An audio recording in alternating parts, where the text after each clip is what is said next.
Well, happy game day, friends. Mark Holmes here, and as always, thank you guys for watching, commenting, subscribing, and being part of the Joe Boo Sports Report. Without you guys, this literally does not work. So, we're checking in on our hogs here. We are up to 174 degrees, just 16 degrees more to go. Let's take a little peek here at these guys. Let's grab you guys. Let's take a peek.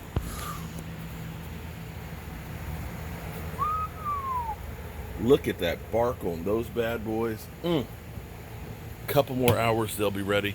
And actually, inside, I'm actually doing some other stuff. Well, actually, I tell you what, before I go inside, here's the thing. This game, this game to me comes down to the running game. Teddy Bridgewater's not a bad quarterback, but he's kind of, as they always say, Dak Prescott is a game manager. If they can get Alvin Kamara going, get that running game going, it's going to be harder for the Dallas Cowboys. But if the Dallas Cowboys can do anything like they did last year to Alvin Kamara and shut him down, because I think he only had like 35 yards in the game, which is phenomenal. The Cowboys defense, the Predator and the Wolf Hunter just were all over the place shutting him down. If they can do that, and of course get my man Zeke Elliott eaten in this game, we've got a great chance to go ahead and get a victory. The nice thing that you're hearing, of course, right now is that we got Cowboys galore. I mean, Cowboys galore. We're going to have actually a lot of fans there in the crowd, so maybe that'll quiet down some of that New Orleans base just a little bit, which will help because that Mercedes-Benz Dome is hell. But make no mistake about it. You know, I talk about my quarterback Dak Prescott a lot because, you know, I believe that he's the real deal. But here's the thing, that the way this offense is designed is everything is predicated on that running game. Much the same way as the Dallas Cowboys were with Troy Aikman. Understand, when you're worrying about a dynamic back, and now we've got actually beginning to look like two, I don't want to jinx it, but it kind of looks like we got two of those guys with Tony Pollard. When you have to worry about stopping the run, you've got to bring that safety. He's got to be conscious of helping to stop the run. When you can put 8 men in the box, or you have to put 8 men in the box, that basically leaves you one-on-one coverage. And now if the Cowboys aren't, you know, where it's two tight end sets and you know they're going to run, and that's what they do is they run, they can do almost anything in any formation. They can be two tight ends now, and it'd be a pass play. They can sucker you in. It's so difficult to figure out what's what and where the ball's going that you will literally go mad as a defensive coordinator. It's kind of like picking your poison.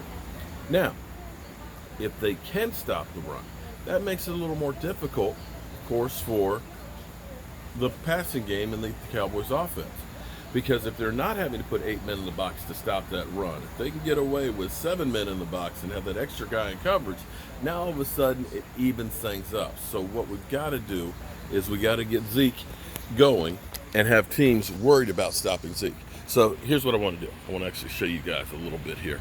So because we have some friends of my wife coming over, we've got the upstairs up here, you know, with flowers and all that stuff. The upstairs living room, of course, right here. And here's what I'm working on right now. Working on making a big old pot of gumbo here. You see, look, when you make gumbo, you got to make what's known as a roux. And that's actually taking, and I don't want to hear everybody jumping on me about keto. Okay, I took a little break. I'm going to get back on it next week. You actually take a cup of flour and a cup of oil. And what you're going to do is you're going to cook it real slow until it turns to like a chocolate milk color. And that is the base for that. So then we're going to go ahead and put in, look, we got peppers and onions that are going in there. We got bacon, we got sausage, we got shrimp, we got crab legs. It's going to be incredible. And I know, I've got some purists, okay? I know I got the purists in there from New Orleans. They're going to say, well, you shouldn't put bacon in it. You shouldn't put that. Listen, there's more than one way to skin a cat. Everybody can have their own little taste and things like that and make their own variances on stuff, and that's mine. And so here's our man cave here. All right, so it's all nice and clean. We've been working on this for quite a while. Let's turn on the lights. The party's not over. Got this nice little corner case in here and stuff with my collectibles and things. We got the Jobu Hall of Fame because it's a hall. And we have the new shelves over here. So we got space for extra stuff to go on there. My favorite Dallas Cowboy, Roger Staubach and stuff. He's getting there. All of our game day matchups.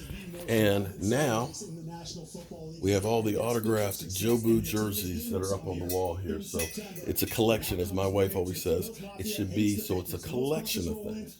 So we're going to go through and we're actually going to put team helmets all across the top. And of course, you guys all know the set over here and the sitting area. Now, I got a lot to do between now and 1 o'clock. I got to get that gumbo done. I got to get some chicken wings going. Oh, let's go back outside here, too. Show you the outside. And so, finally, we put all this together. So we got our TV out here in its own cabinet that locks up. And then we got seating. Galore. Seating. And of course, we got the fishies over here. You know, if you act up, you'll be swimming with the fishies. So, that's it. All we need now is some football. I'm Mark Holmes, and well, I got some gumbo to take care of. I'll see you guys soon.